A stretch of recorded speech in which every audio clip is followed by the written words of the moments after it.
হত্যাকাণ্ড কোনোদিন হয়নি এবং একটা নিরীহ কর্মীকে হত্যা করছে, বিএনপির একটা নিরীহ কর্মীকে হত্যা করেছে, তারই প্রতিবাদে এটা অন্য কিছু না। কি কারণে হত্যা করছে, আমরা কি কারণে হত্যা হইলো তার সুষ্ঠু বিচার চাই আমরা, অন্য কিছু আমার কিছু নাই। আজকে 8 দিন 9 দিন হয়ে গেল, এই পর্যন্ত উল্লেখযোগ্য কোনো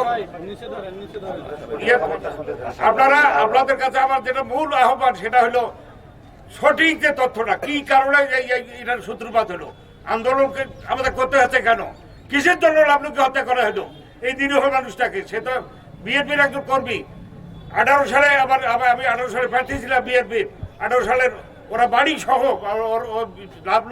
লাবলুর বাচ্চা ওরা গুলি খাইছিল এবং তখন সে অ্যারেস্ট হয়েছিল ভোটের দিনে, 4.5 মাস পরে বের হয়েছে। আবার হাসিনা পালানোর আগে 3 তারিখে লাবলুকে অ্যারেস্ট করছিল, 7 তারিখে লাবলু বের হয়েছে। তার আরো একটা মামলা দিয়ে থাকে, 3টা মামলার আসামি।